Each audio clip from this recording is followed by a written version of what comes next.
Alright, let's look at some more stuff. So the keen-eyed viewer will have noticed we also have some Lord of the Rings stuff up here. We of course on the wall here have Anduril, which is Aragorn's sword, Flame of the West, reforged by the broken shards of Narsil and Rivendell. Because we also sit up here to play War of the Ring Designers Edition, which is this big beautiful book by the way. Here in the middle we got the Orthanc Dice Tower, which is super cool. So shout out to Raffos Lab in Italy. He even gave me this map of Middle Earth on wood for free. We kind of thought that it would be cool to have the mountains in Mordor painted a little more red because it's more evil, but now that I say it out loud, it actually doesn't make any sense. With this table I actually had to be a bit creative because it needed to be tall enough to go over the radiator, and it also needed to be like a square. So you know what, we just like bought 4 coffee tables. That's pretty much what we did. We also have a wine fridge up here, but we don't really drink alcohol, so it's basically just for soft drinks. And if you're curious, here's my board game Shelfie. As I've gotten older, I kind of reduced the amount of games I have, and then the few games I enjoy playing I just like buy everything, all the itsy stuff. So most of these games you could say are my favorite games, and then we have some random stuff here, like this Eclipse game. I have no idea what it is. It basically just had the right color scheme and size to go under Concordia up here, but I've never tried it. So we got a corner here with like a little bit of a pirate theme going on. So we have a big treasure chest up here, which is the Smallworld Designers Edition. Then we got Raiders of the North Sea with some expansions, and I kind of regret not bringing this to the table more often because it's a really cool game. We just don't find the time.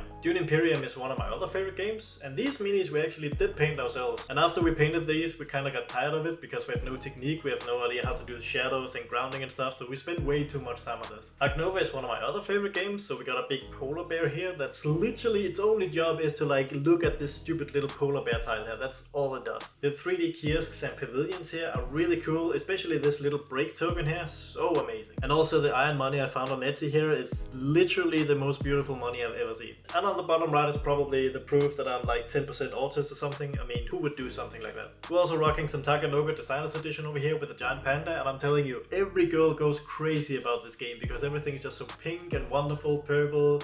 You know, every boy likes it as well. It's just a very cute game. I also would like to point out that the Raven up here is actually overlooking the Wingspan games, because the Raven is the strongest bird in Wingspan. And shout out to my fellow Dane, Aske Christensen, who made this game Living Forest. It's kind of funny because his name is Aske, which means ash, when it's literally a game about preventing forest fire, so that's a little bit funny. I also enjoy these games, Century Spite Golem Edition, and I would like to point out that it was really hard to find the little crystals in exactly the same colors as the crystals in the game. Recently we actually put away Terraforming Mars to make space for this giant Heroes of Might and Magic the board game room. So we got a ton of play mats, a ton of trees, and these plastic stars here for the tiles are actually really cool. I like these a lot. It just makes it more solid, makes it look better. So I actually attempted to divide the 4 corners of the board into some of the different factions of the game. So for example, we got some snow theme going on here, so that's tower of course. The only thing missing here is that I of course should have painted all of these minis. I just suck at painting, it takes so long, so I couldn't be bothered. But luckily I am a bit of a pocket warrior, so I attempted to make it cool in other ways. So here we got an Archangel from the Castle faction absolutely owning this Sea Snake from the Cove faction, upgraded into a Haspit of course. Here is like a representation of what would happen if a Gold Dragon goes up against a Griffin.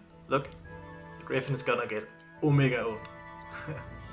And finally we have the Black Dragon from the Dungeon faction overlooking the battlefield here. We got some iron money here that I actually stole from the Smallworld game. And also this just arrived. It's literally a dwarven treasury where you can go and battle between 50 to 150 dwarves in order to get gold and crystal. Here's the turn marker, or the battlefield initiative marker. We got a bunch of card holders for the different types of cards in the game. Here's the funny thing. After I made this whole thing and we actually tried it out with some friends, we kind of realized this table is just too big for heroes.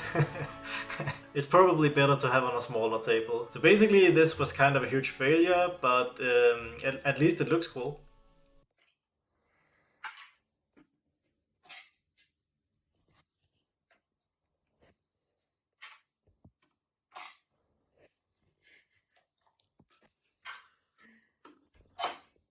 De er så smarte, de her gæld. Jeg elsker dem.